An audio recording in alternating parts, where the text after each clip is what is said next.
The morning Nora Voss found out the booth was gone, she stood behind the counter for a long time without moving.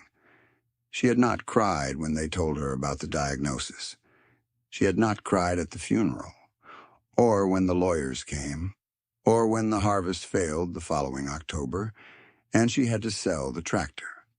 The booth, though. That was something different. It was just a piece of furniture. That was what people would say. 4 vinyl cushioned seats in a corner of the Coppervale diner, wedged between the window and the old cigarette machine nobody had used in 20 years. The table had a long scratch across one side from the time Eddie Voss had dragged his belt buckle across it, laughing, saying he was signing his name. She had kept it. She had kept all of it. The booth had held a reservation card every morning for 10 years. A small plastic sleeve. The kind you could get at any office supply store, and inside it, a card that said reserved in her own handwriting. She replaced the card every 6 months when it faded. Nobody sat there. Nobody asked about it. The town of Coppervale, Minnesota, knew what the booth meant, and they let it be. Then, one Tuesday in late October, a man walked in with a dog, and the dog did not ask. If something in the story already has you holding your breath, stay close and watch until the end. The dog went straight past the counter, past the pie case, past the occupied tables near the door where 3 retired farmers were drinking coffee and not talking much, the way men of a certain age and occupation sit together. The dog moved with the focused calm of an animal that had been trained to move through complicated spaces and had simply decided that this particular space was not complicated at all. He stepped up onto the bench seat of the corner booth, turned once in a tight circle, and lay down. He was a large German shepherd, black and tan with ears that stood fully upright and a long, heavy coat that showed some gray along the muzzle. He was wearing a worn leather collar, the color of old saddle leather. No vest, no tags that anyone could see. He settled his head onto his paws and watched the room with amber eyes that missed nothing. The man who came in behind him was tall, maybe 6'2", and moved like someone accustomed to carrying more weight than he currently was. He wore a canvas work jacket over a flannel shirt, faded jeans, and boots that had seen serious weather. He was 39 years old, with a dark complexion weathered by years of exposure, black hair cut close and going silver above both ears, and a short beard just beginning to show the same silver. His eyes were dark gray, set deep, and had the particular quality of eyes that never fully stop scanning. He paused inside the door, looked at the dog in the booth, and then looked at Nora. "I'm sorry," he said. He doesn't usually do that. Nora Voss was 63 years old, small and precise in the way that people who have run kitchens for decades tend to be. Her white hair was cut short and practical. Her hands, resting on the counter, were steady. She was looking at the booth. She had not looked at it like that in a long time. Mostly she kept her eyes away from the corner, the way you keep your eyes away from a photograph you aren't ready to take down. "It's all right," she said. Her voice came out quieter than she intended. "What can I get you?" His name was Darius Vane. He would not tell anyone that until later. He sat down across from the dog in the booth, his long legs folding beneath the table, and he ordered black coffee and the breakfast special without looking at the menu. He ate without hurry.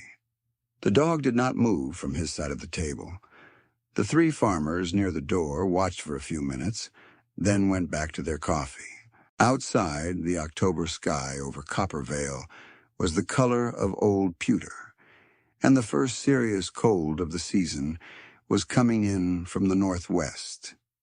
The oaks along the main street had not finished dropping their leaves. They hung on, orange and stubborn, the way things in this part of the state tended to hold on, past the reasonable point. Darius Vane drank his coffee and looked out the window and thought about the job he had told himself he was in Coppervale to do. He had driven 11 hours from a storage unit in Milwaukee, where he had been living out of a month-to-month arrangement since April. Before that, a cousin's couch in Racine. Before that, a room above a bar in Green Bay that had finally asked him to leave, politely but firmly, after he had fixed every broken thing in the building, and there was nothing left to fix and no real reason for him to stay. That was the pattern. That had been the pattern for 4 years, since he had mustered out of the Corps after 12 years of service and found that the discipline he had was exactly wrong for the civilian life he was supposed to want. The job in Coppervale was through a county property management firm. A vacant farmhouse north of town, foreclosed and on the county's hands, needed inspection and assessment before the spring listing season. The firm paid a flat fee plus gas. Darius had taken it because it was something to do and because his dog, whose name was Cole, had been restless in the storage unit. And restless dogs made for bad nights. He did not expect to be in Coppervale more than a week. He had grown up in Milwaukee, the son of a man who worked the line at an auto parts plant, and a woman who taught elementary school for 27 years. His father had come from Haiti at 22 with nothing, which was the way his father had always told it, not as complaint, but as simple accounting. What you start with, and what you build from it. Darius had understood that accounting, had internalized it, and had carried it into the Corps at 19, and through 12 years of service that had taken him to more countries than he could count on both hands. He had not hated it. That was the honest thing. He had been good at it, in ways that had surprised people who made assumptions about him, and some of the work had mattered in ways he could point to. 12 years had also done something to the interior of him that was difficult to name and more difficult to undo, and the man who had come home from his final deployment was not quite the same man who had enlisted, which was true of most people, who served long enough and saw enough, and was not a tragedy, but was a thing that required reconfiguring, and the reconfiguring had not gone well. He had tried for the first 18 months. A security contractor briefly, a building inspector's assistant in Waukesha, a maintenance supervisor for a large apartment complex in Racine who had done the job well and then resigned without explanation one afternoon in March, which had confused his employer, but which Darius had understood clearly enough. He was good at fixing things and bad at staying once they were fixed. He had not yet found the thing that would require more of him than leaving. Cole lifted his head from his paws and looked at the door. A moment later it opened, and a woman came in from the cold. She was in her mid-80s, very thin, with white hair pinned at the back of her head, and a heavy wool coat that was too large for her, as though it had been bought for someone else or for a larger version of herself. She moved carefully, one hand on the doorframe as she came through, and then navigated to the counter with the deliberate steps of someone who had learned to plan each movement. She sat on a stool and set a small cloth purse on the counter beside her and looked at Nora. "Morning, Bee," Nora said, and the warmth in her voice was different from the warmth she had used with Darius. "Morning." The old woman's name was Bee Margolin. Her voice was thin but clear. "Just tea this morning, I think. Toast? Maybe half a piece." Nora moved to the kettle. Cole, in the booth, watched Bee Margolin without moving his head. His amber eyes tracked her from the door to the stool to the counter, and then he settled his chin back on his paws. Darius noticed the watching. He had learned, over 4 years of going from place to place with Cole, to pay attention when the dog paid particular attention to something. Cole was a retired military working dog, 8 years old, trained in Europe and deployed with Darius's unit twice before a leg injury had ended his service. He was not infallible. He was not magic. He was a working animal with good instincts and a great deal of experience in reading environments for threat and for safety, and Darius had learned that the dog's judgment, while not a substitute for his own, was a useful early signal. Cole watching Bee did not look like threat assessment. It looked like recognition of something the dog understood that Darius did not yet. He left a tip larger than the bill and gathered his jacket from the bench beside him. He nodded to Nora on the way out. She was refilling Bee's tea and had not looked toward the corner booth yet. He noticed that too. The county property assessment took 3 days.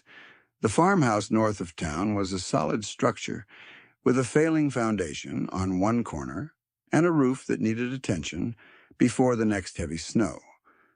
Darius filed his report on Thursday, sent the photographs, and received a thank you email from a woman at the county firm named Paulette, who said they would be in touch about future work. He should have driven back south on Friday morning. Instead, he drove back to the Coppervale Diner. Cole went straight to the booth again. Nora stood behind the counter and watched the dog take his place on the bench seat. And something in her face shifted just slightly. The way a person's face shifts when they hear a sound they thought they had finished hearing. "He does that every time?" she asked when Darius sat down. "Apparently." "He wasn't trained to do it?" "No." She brought the coffee without being asked. She set it down carefully and looked at the booth for a moment in that sideways, not quite looking way she had. Then she said, "My husband used to sit there." Darius waited. Eddie Voss. He ate breakfast in that booth every morning for 31 years. Started the day he opened this place, kept it until the week before he died. She paused. That was 10 years ago this November. Darius looked at the booth, and then at the dog.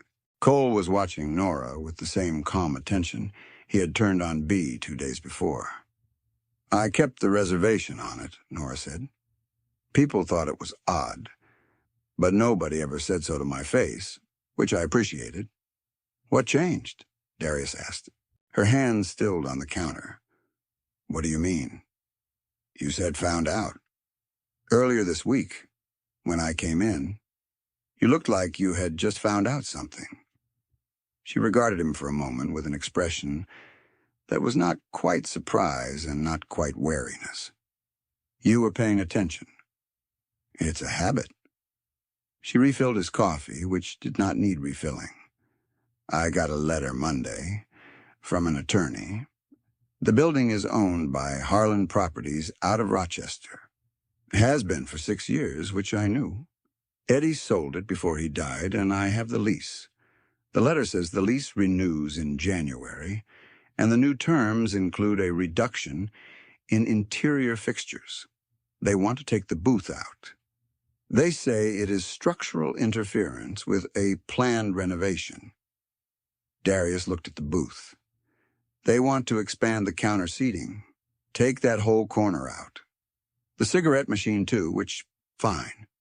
But," she stopped. "The booth," he said. "They're not wrong about the lease. I had a friend read it.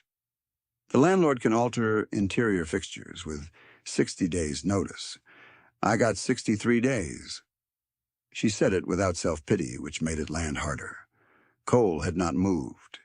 He was watching Nora with amber eyes that carried no judgment, only a quality of patient attention that was, under the circumstances, almost unbearable to witness.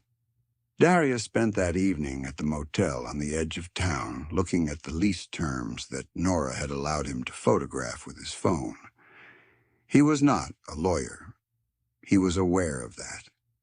Still, he had spent 12 years in a branch of the military that required him to read and understand complex documents under conditions that did not permit mistakes, and he had developed a reasonably useful eye for the gap between what a document said and what a party claiming the document said it said. The lease said interior fixtures. It did not define fixtures. It referenced a rider attached as Exhibit C. Exhibit C, when he found it in the photograph of the last 2 pages, listed equipment subject to landlord modification.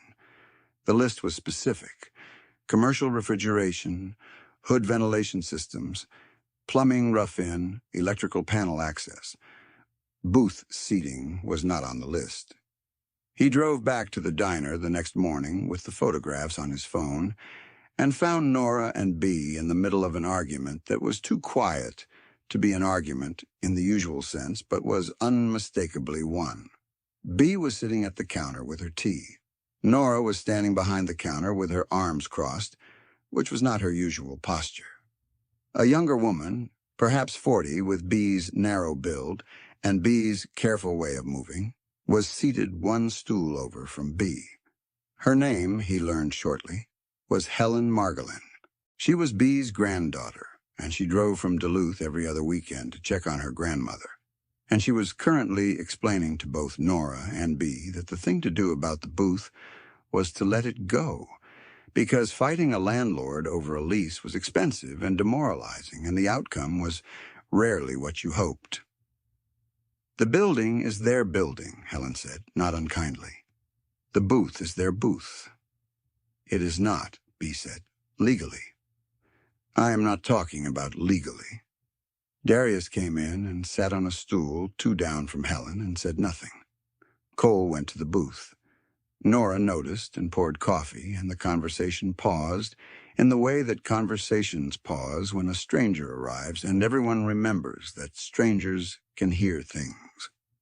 "The fixture rider," Darius said quietly. Nora looked at him. He showed her the photograph. He pointed to the list. "Booth seating isn't here. The lease says interior fixtures. The rider defines what those are. If the booth isn't a defined fixture under Exhibit C, the modification clause doesn't reach it." Bea turned on her stool and looked at Darius with clear brown eyes that had the alertness of someone who had spent 8 decades paying attention. "Who are you?" she asked. "Darius." "What do you do?" "Currently, property assessment for a county firm. Before that, Marines." Bea looked at him for a moment with the weighing quality of someone taking a careful reading of a situation. Then she turned back to her tea. "All right," she said, as though something had been decided. Helen looked at her grandmother, then at Darius, then at the booth where Cole had settled himself with his customary unhurried authority. She looked at the dog for a moment with an expression that was difficult to read. "You would need an attorney," Helen said. "To make anything of that?" "I know one," Nora said, and surprised herself saying it. The attorney's name was Frank Polachek. He was 67 years old and had practiced real estate law in Coppervale for 38 years and was 2 years from retirement, and not particularly looking for new work. He had known Eddie since they were in the same hunting camp in 1984, and when Nora called him on Saturday morning, he was quiet on the phone for a long time. Then he said, "Bring me the full lease."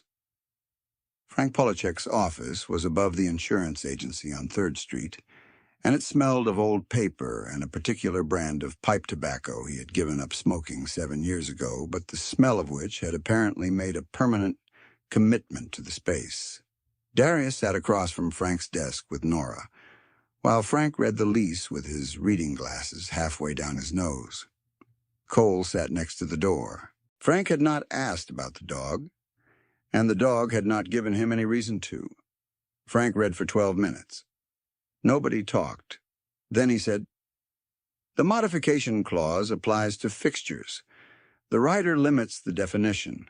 The booth is not enumerated." He set the lease down on his desk. "That's a defensible position. It's not certain. Harlan could argue the rider is illustrative rather than exclusive." "Would they win that argument?" Nora asked. "No, probably not in front of this county's judges." He removed his glasses. "But Harlan would have to decide whether it's worth a motion. And Harlan's attorney," he said, turning to his computer and typing something briefly, is a man named Cole Strickland out of Rochester. I know his work. He picks fights he can win. He drops the ones he can't. He looked at Nora over the top of the monitor. I think if we send him a letter citing the writer, he tells Harlan to let the booth stand. Nora was quiet. How much? She asked. Frank named a number. It was not a small number, but it was smaller than Darius had expected. Nora looked at her hands. Give me a few days. Outside, the October cold was settling in earnest. The oak leaves were finally coming down, blown loose by a northwest wind that had gone from persistent to serious overnight.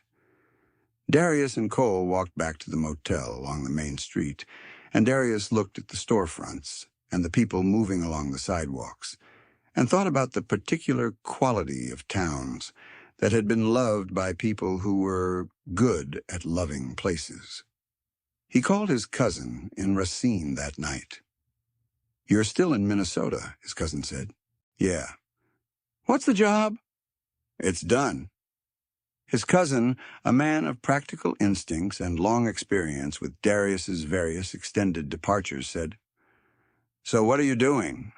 Darius looked at Cole, who was lying on the motel room floor, watching the door with the calm attention of an animal who had decided the situation was stable, but worth monitoring. There's a thing here I want to see through, he said. You always say that. I know. And then you always leave. Darius didn't answer that. Cole's tail lifted once, then settled. The community meeting was Bee's idea.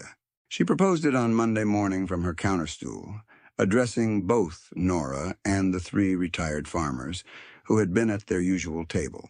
And she said it with the matter-of-fact directness of someone who had organized things for many years before people started treating her as someone to be organized. We don't let Frank send the letter alone, she said. We put names behind it. People who have sat in this diner and known Eddie. Harlan Properties needs to understand that they are not arguing over a booth. They are arguing over a town. Nobody disagreed. The meeting was held Wednesday evening in the back room of the diner, which Nora only ever opened for things that mattered. 14 people came. 2 more called in.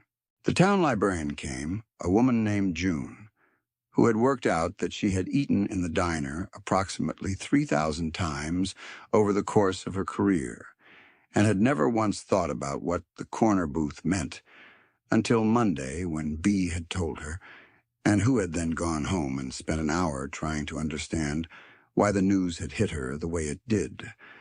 A man named Gerald, who ran the hardware store and had been one of Eddie's oldest friends, came and sat near the front and did not say much but signed everything that was put in front of him with the focused pen pressure of a man who wanted the signatures to count. 3 of the farmers were there, the same 3 who occupied the same table every morning, and one of them, a man named Dale Ryder, who had farmed the same 340 acres for 4 decades, said that when his wife had been sick some years back, Eddie had sent meals over every Tuesday and Thursday without being asked, without ever mentioning it, without expecting any acknowledgement, and that he had never properly thanked him for it. And this was the best he could do now. Nobody said anything after that for a moment. A young couple who had moved to Coppervale 8 months ago for quiet and had found, unexpectedly, that the diner was one of the first places that had felt like it was somewhere real, came and sat in the back and listened more than they spoke, but they added their names to the list. Helen Margolin drove up from Duluth. She sat near the back and watched. Midway through the meeting, when the question of who would sign what was being discussed, she raised her hand. I said to let it go, she said. I was wrong about why. I thought it was a booth. She paused. It's not a booth. Nobody said anything for a moment. No, Bee said from the front. It isn't. Cole was in the corner near the pie case, which was where Nora had asked Darius to keep him during the meeting. because she was not sure how people would feel about a large dog in the back room. He had been still throughout. When Helen spoke, he raised his head and looked at her with the quiet attention he gave to things he had already decided were significant. Darius watched him do it. The letter Frank sent to Cole Strickland's office in Rochester was 3 pages long. It cited the lease, the rider, and the Exhibit C enumeration. It was accompanied by a list of 22 signatories, residents and business owners and longtime customers of the Coppervale Diner, each of whom had written a brief statement about the booth and Eddie, and what the preservation of both meant to the record of a community that had been in that location for 108 years. Darius did not sign it. He had not been asked, and he would not have expected to be asked. He was not from Coppervale. He had not known Eddie. The booth was not his to have an opinion about, in the legal or the moral sense. He drove Nora to Frank's office the morning the letter was sent, and sat in Frank's waiting room with Cole while she signed the cover correspondence. When she came out, she looked steadier than she had in the 2 weeks he had known her, the way people look when a decision has been made, and the weight of uncertainty has been replaced by the simpler weight of waiting. Cole stood up when she came through the door and pressed his head briefly against her hand. She stopped. She looked at the dog for a long time. "He does that?" she asked. "Sometimes," Darius said. She nodded slowly. Her hand rested on top of Cole's broad head. "What does it mean when he does that?" "I honestly don't know," Darius said. "But in my experience, it means he's decided something." The response from Rochester came in 11 days. Strickland's letter was 4 paragraphs. It was professionally courteous. It acknowledged the fixture rider. It noted that Harlan Properties wished to maintain a positive relationship with its long-term commercial tenants. It stated that the modification notice was withdrawn and that no further action regarding the interior configuration of the Coppervale Diner would be taken for the duration of the existing lease. It did not mention the 22 signatures, or Eddie, or the community meeting, or any of the things that had come with the letter. That was all right. It did not need to. Nora called Darius at the motel. She told him what the letter said, and when she finished, there was a silence on the line that was not uncomfortable. "Thank you," she said. "I just looked at the lease."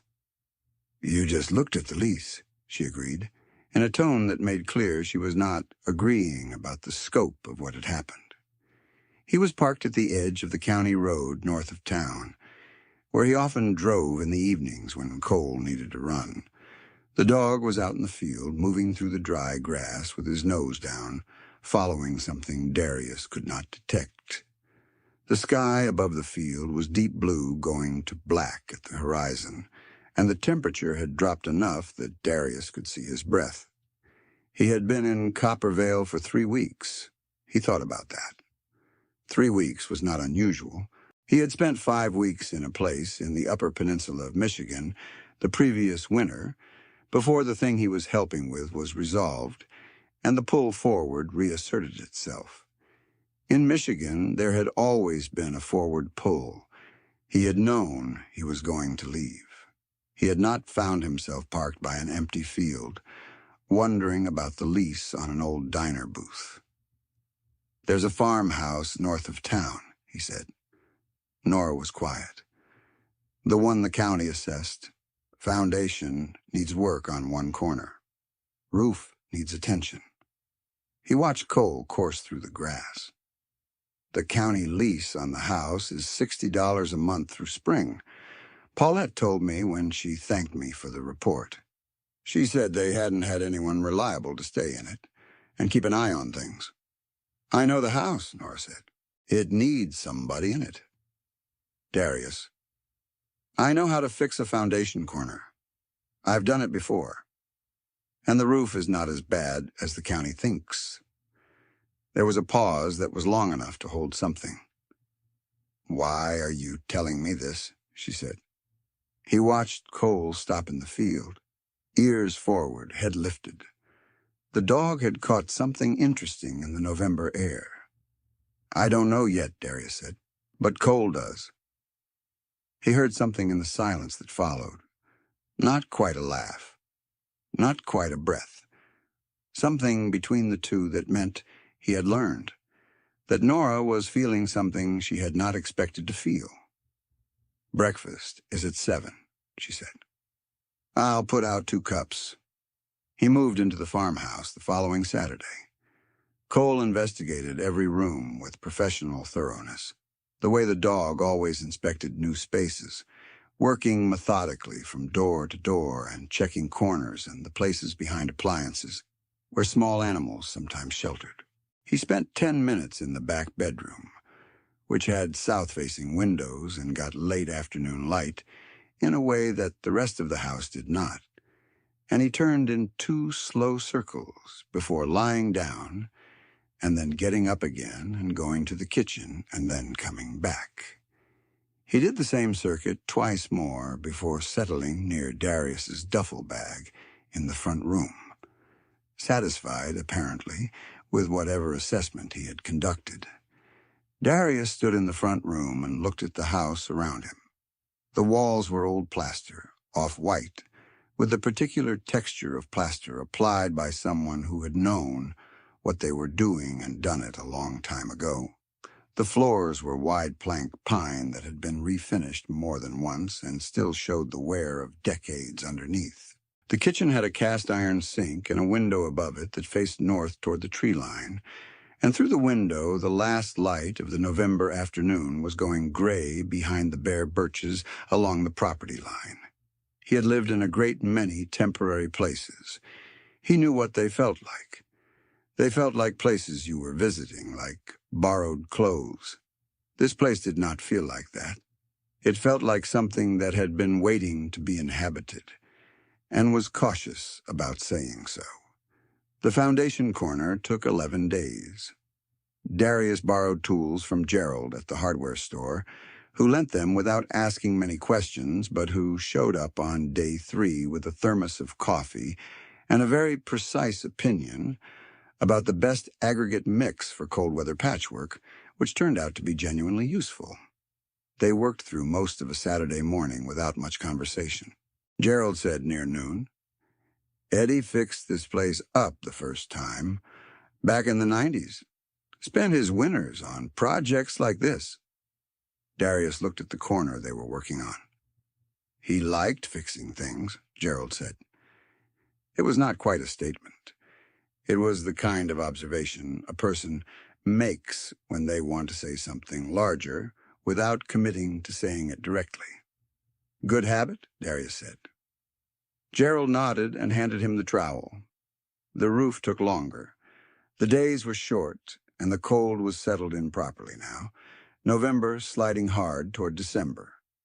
Bee's granddaughter, Helen, came up from Duluth, 2 weekends running, and on the second one she appeared at the farmhouse on Saturday morning, with work gloves and a practical coat, and said she had been told Gerald could use help holding things.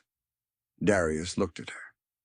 "My grandmother told me to come," she said, with a slight lift at the corner of her mouth that suggested she was not entirely explaining her own motives fully. "Gerald isn't here yet," Darius said. "I can wait." Cole came to the door behind Darius and looked at Helen with the calm, amber regard he brought to everyone initially. He sniffed the air once. Then he stepped back inside and returned to his spot near the wood stove. Helen watched him. "He doesn't growl," she said. "Not at you," Darius said. She looked at him, and he realized he had said something that could be heard in more than one way, and did not correct it. Gerald arrived 20 minutes later, and they worked through the morning, 3 of them on the roof and Cole in the yard below, watching the ground with the focused attention of a dog who had learned that people on rooftops occasionally dropped things. Bee came to the diner every morning except Sunday, when her church ran its own breakfast, and she sat at the counter and drank her tea and ate her half-piece of toast and watched Coppervale conduct itself through the window. She had done this, Nora told Darius one morning, for 40 years. She had watched children become parents and businesses open and close, and the oak trees along the main street grow from saplings to the enormous, patient things they were now. She doesn't miss much, Darius said. She never has, Nora said. Bea had been watching Darius for weeks. He knew it in the way you know when a careful person is paying attention to you, not from any specific action, but from an accumulation of small observations, a pause when he came in, a slight reorientation of her posture, a quality of awareness in her direction. He did not find it uncomfortable. He had been watched by careful people before. One morning in early December, she said, without preamble, "You have somewhere to be." It was not a question. "Not currently," he said, "but you have a habit of finding somewhere to be." He looked at his coffee. "That's fair. Eddie was the same way when I first knew him, before Nora." She turned her teacup in her hands. He was good at leaving. Very good. He was not good at staying. And then one winter, he found something that asked more of him than leaving did, and he stopped. Just stopped, like a clock when you set it right. Darius didn't answer. "Your dog," Bea said, "comes back to this diner every morning and gets into that booth, and every morning Nora looks at that booth and looks like a woman who has remembered something she forgot she still had." Cole, from his place in the booth, lifted his head and looked at Bea. She did not look back at him. She did not need to. The holidays in Coppervale were not elaborate. The main street got lights, the churches had their services, the diner did a special menu the week before Christmas, and Nora made the Swedish meatball soup that Eddie had loved, the recipe she had gotten from his mother and never changed. The diner was full that week in a way it wasn't usually full, people stopping in not just for coffee, but to be in the room. The way people come to certain places, not for any one thing the place provides, but for what the place itself has become over time. Darius came every morning and sat in the booth across from Cole. The booth, he had come to understand, was not haunted in the difficult sense. It was inhabited. Eddie had eaten there 31 years' worth of mornings, and the grain of the wood and the particular way the bench seat gave under weight and the angle of light through the window in the morning had all taken on some quality of that accumulation. Cole had known it from the first moment, which was either a coincidence worth noting or evidence of the dog's capacity to read environments in ways that outpaced the human. Darius had stopped trying to decide which. Christmas Eve, Nora asked him to stay for dinner after close. It was the first time he had been in the diner after hours. The kitchen was warm and smelled of the soup she had been making all week. Bea came, and Helen, who had driven up the night before and was staying through the new year. Gerald came with his wife, a woman named Ruth who laughed at things easily, and who gave Cole a piece of her roll under the table with the practiced stealth of someone who had been feeding dogs unofficially for decades. They ate around two of the diner tables pushed together, and someone found a radio station playing old carols from 100 miles away, the signal fading in and out the way radio signals did in the winter. The conversation moved through the meal slowly and without urgency, the way conversation moves when people have decided they are not in a hurry. At some point, Gerald said something about the farmhouse foundation, and Ruth said she hadn't known Darius had fixed it, and Gerald said he had done most of the work himself, which was not accurate, but which Darius let stand because Gerald was the kind of man who needed to have fixed the thing in order to have been part of fixing it, and that was all right. Helen, across the table from Darius, caught his eye at that moment, and the slight lift at the corner of her mouth appeared again. Cole was under the table near Nora's chair, which was where he had gone when they sat down. He was not asking for food. He was simply there. After the dishes were cleared, Nora went behind the counter to make coffee. Darius followed to help, because there was no reason not to, and he found himself standing in the kitchen of a diner in a small town in Minnesota on Christmas Eve, listening to the muffled voices of people who were, he thought, glad to be where they were. He thought about the storage unit in Milwaukee. He thought about the cousin's couch in Racine. He thought about the bar in Green Bay and all the things he had fixed and left. "You don't have to decide tonight," Nora said from behind the coffee machine, without turning around. He looked at her. "I've watched you all month," she said, thinking about it, the way Eddie used to think about staying before he did. She turned then, and her eyes were steady and not asking him for anything, which was, he had noticed, one of her consistent qualities. "Paulette at the county told me they're looking for someone to manage the spring assessments. 3 months work guaranteed, option to extend. She asked if I knew anyone reliable." He was quiet. "I told her I might," Nora said. Cole came out from under the table and stood in the doorway between the dining room and the kitchen. He looked at Darius. Then he looked at the booth in the corner, the wooden bench, the table with the long scratch across its side, the window behind it showing the dark December street, and the lights strung across the bare oak branches. Then he looked at Darius again. "All right," Darius said. It was not entirely clear whether he was talking to Nora, or to the dog, or to both, and he was not sure it mattered. Cole walked back to the booth and got into his place and settled his chin on his paws with the air of an animal who had brought things to their reasonable conclusion and considered the matter settled. Outside, snow had begun to fall over Coppervale.